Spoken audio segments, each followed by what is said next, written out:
Amani iwe nanyi ndugu zangu wapendwa. Utabiri wa nyota kutoka kwa Ahishamshi. Msomaji wenu ni mimi Zamruni Balul. Nyota ya Kaa. Utafanya kitu usichokitarajia au usichokipenda. Kugombana au kuongea kwa uchungu sana. Kufikisha taarifa ya uhalifu au uvamizi. Kukosa usingizi kabisa wakati wa usiku, huku ukiwa unatafakari mambo. Kuhisi maumivu kwenye misuli ya mapaja. Kupanga jambo na mtu kwa siri. Kurejesha kitu cha mtu. Kupata hali ya mafua au kifua kikavu. Kuongea na mtu kwa hasira. Ndoto yako utaipatia ufafanuzi wa kweli. Tarajia kupokea kitu kizuri chochote. Inaweza kuwa upendo, pesa, kazi, umoja, mtoto, mke au mume. Nyota ya Nge. Kuifikiria familia yako. Mtu anahitaji kukujulisha kitu. Ataanza na salamu za mara kwa mara au kuzunguka sana kwa maelezo. Utakuwa sehemu ya ugenini. Kuikataa hali ya ufukara na vinavyokuumiza. Hatimaye mtu anarudisha upendo kwako. Kupata maono ya uhalisia wa kitu. Kujumuika na watu kuzungumzia jambo. Fanya sana ibada ili kufungukiwa mambo yako vizuri. Nyota ya Samaki. Uchovu wa viungo kila uamkapo. Kulikataa ombi la mtu. Baada ya kujitenga utayasikia maneno mengi ya kukudhihaki. Kujiamini sana. Utakuwa pamoja na wale wanaokufariji. Nyota ya Ng'ombe. Utazichambua tabia zako ulizokuwa nazo. Ni kama unamwelezea mtu. Kusita kula kitu. Kuhisi kama tumbo lako litakuuma au kupata tatizo. Mtu anahitaji sana kurudi kwako ila anashindwa. Kufanya kitu kwa kuchelewa sana. Kupigiwa na namba ngeni nyingi. Kuhitaji kusafiri. Mtu wako wa karibu atakuwa hana raha. Jambo unalolipuuza litajirudi tena. Nyota ya Mbuzi. Kumtafuta mtu kwa upendo sana. Utajua kabisa pesa yako imetumika kiuhalali kwa kuridhishwa na kitu. Kuzungumzia kuhusu maisha. Unahitaji kufika mbali zaidi. Majukumu mengi ndiyo yanayokukwamisha jambo fulani. Kupata suluhisho na mtu. Mtu anakupenda sana. Hatosita kukuambia hilo. Kupata taarifa nzuri. Nyota ya Mashuke. Mapigo ya moyo kuwa kasi na kujihisi hali ya kuchefukwa. Kuinama sana na hali hiyo kupelekea mgongo kuuma kwa kuvuta.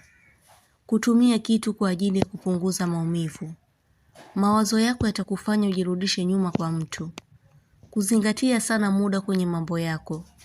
Kutetemeshwa na kitu au kupata mtikisiko wa kitu baada ya kutokea. Hali ya ubishi itafanya ukosane na mtu kila wakati.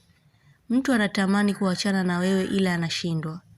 Kutumiwa ujumbe utakaousoma kwa maumivu. Nyota ya Mapacha. Kuyachukia mapenzi baada ya kukosana na mtu.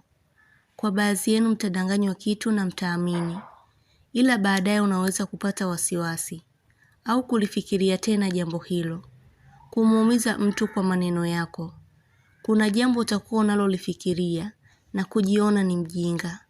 Jioni ya leo utapata kitu kitakachofanya uwe kwenye wakati mzuri.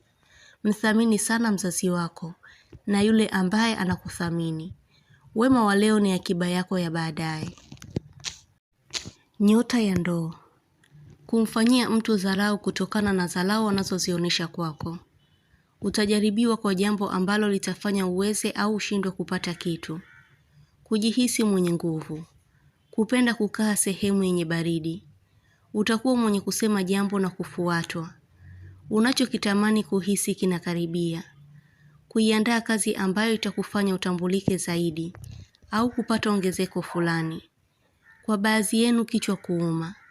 Ikikuashiria kuna jambo bado hujamalizana nalo, ili njia yako inyooke kwenye heri. Kumuona mnyama mwenye kuhema sana. Ikiashiria mtu atahitaji msaada kutoka kwako. Kuongozana na mtu katika jambo muhimu. Nyota ya Mizani. Mtu anahitaji mapatano na si kuchukiana muda wote. Kujilazimisha kumwelekeza mtu kitu. Mtu atahitaji msamaha wako. Kujua mtu anahitaji kufaidika kupitia wewe. Utachoka kuwafaidisha watu kwa wema. Utapatiwa taarifa ya mtu ambayo haitakushtua. Kupatiwa kitu ulichokihitaji. Nyota ya Simba. Macho yako kuwasha. Kuna kitu unajulishwa. Hivyo unaweza kushuhudia jambo katika masiku haya. Utahisi kuishiwa, lakini itakuwa tofauti na hivyo. Utapata kulingana na utoaji wako. Kupunguza kuwa karibu na mtu. Kwa sasa una hisia kali za kujua kitu. Upande wa mbavu kuuma. Kusikia neno aliloliongea mtu, ambalo litakupa faraja. Kuna kumbukizi itakayokuwa inajirudia akilini mwako. Nyota ya Mshale. Usiku wa jana ulikuwa ni mrefu kwako na hutopata usingizi. Utajihisi kama kuumwa. Utajutia kufanya wema ambao unaonekana kwa ubaya sasa. Hughairisha kitu. Kuhisi kuchanganikiwa. Kwa baadhi yenu mtafikia wakati mzuri na mtu. Kuoneshewa kitu kipya kwa ajili yako. Nyota ya Punda. Mtu atakuambia madhaifu yako au makosa yako. Kujua kuwa watu wanapendana ila wanashindwa kupeana nafasi. Utapewa nafasi ya kusuluhisha au kutoa maamuzi. Mtu atakujuza kuwa upo tofauti na umri wako, kiukubwa au udogo, kulingana na muonekano wako. Kuona kenge aliyekufa. Kuna hatari ulioepushwa. Mtu anahitaji mazoea na wewe. Utabiri huu unatoka kwa Ahishamshi. Usiache kusubscribe chaneli hii ya Ahishamshi, kuonesha umoja wenu na upendo. Mengi mazuri yatawafikia. Usisite kulike, kucomment na kushare. Kwa mawasiliano zaidi mtafute kwa namba hii +254 724 729 804. Unaweza kumpata kwa WhatsApp, kwa grupu la elimu, utabiri wa kila siku, tafsiri ya ndoto, ishara na tiba. Umoja wenu ni muhimu sana. Shukran.